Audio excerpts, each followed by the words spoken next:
This is a review for Unit 4 on inequalities.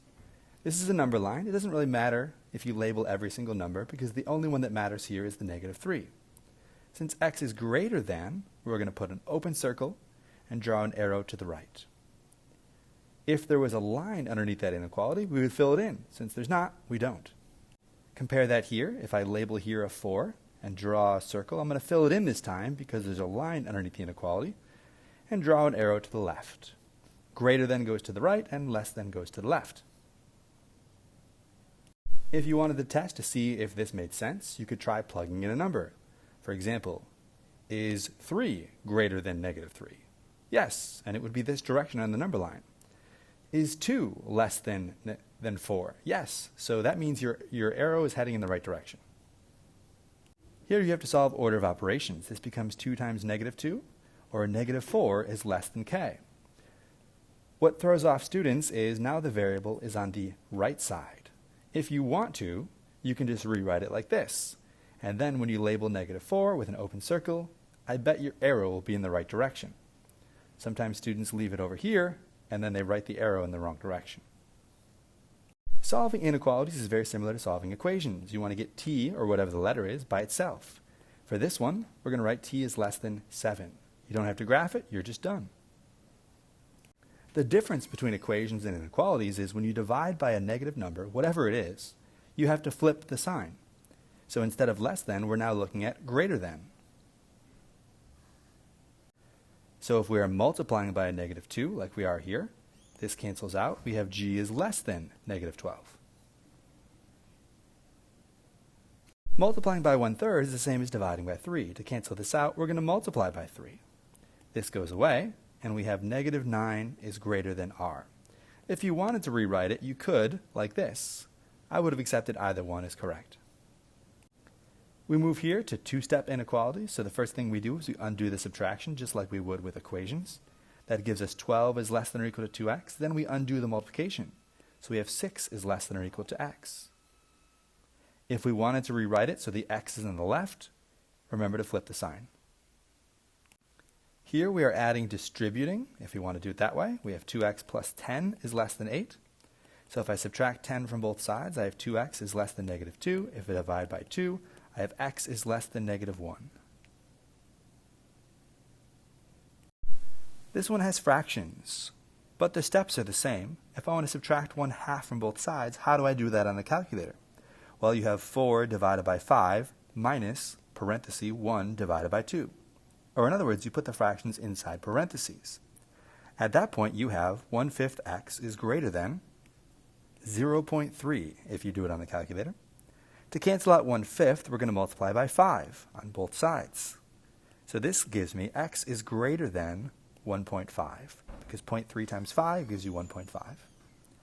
The point of this question is, do you know how to use a calculator to solve fractions? If you do, it's no different than any other.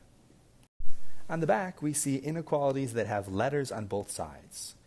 The goal is to get all the letters on one side and all the numbers on the other. So it makes a lot of sense here to subtract 2m from both sides, since the numbers are already on the left. Then we have 5 is less than negative 5m. When we divide by a negative 5, the inequality sign flips.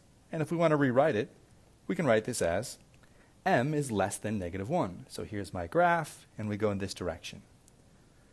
A lot of students wrote their arrow in the wrong direction for one of two reasons. When they divide by a negative, they forgot to flip it, or because the letter was on the right side, they just saw greater than and immediately wrote an arrow to the right.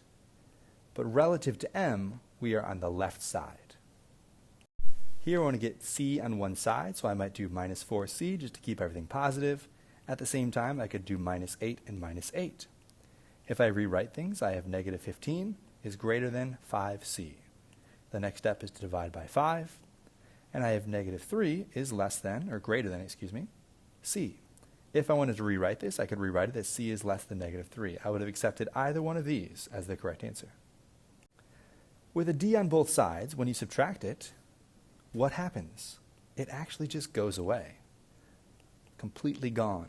0 times d is 0. So is negative 2 less than negative 4? This is a false statement. So in this case, we're going to write no solution. For this one, we have to distribute on both sides. So we have 4 minus 4p is less than, and it's going to be 8 plus 4p. At a glance, it might look like the p's are going to cancel out, but one is positive and one is negative. So if we add 4p to both sides, it cancels out here, and then we can subtract 8 from both sides, and we are left with this. Negative 4 is less than 8p. We have to get rid of the 8, so we divide by 8. And negative 4 over 8 can simplify to negative 1 over 2.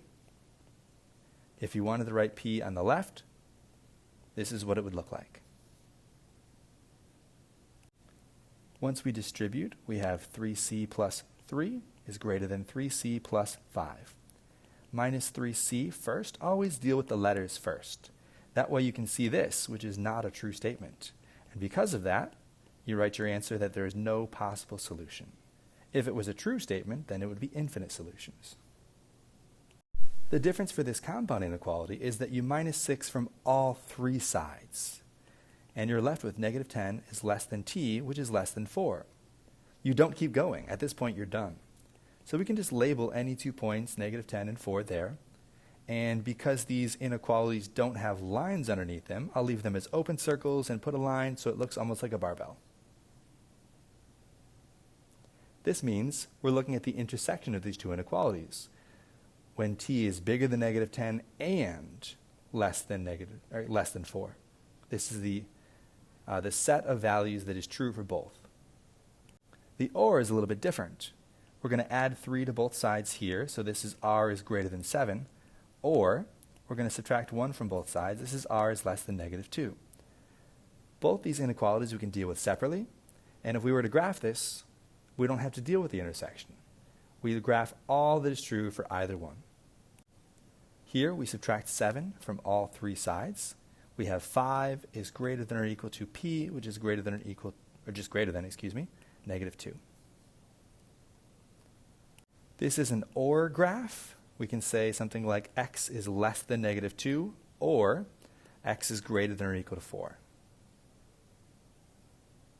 This is an and graph, the intersection. So this is the one where we put x in the middle, and we have the endpoints like this.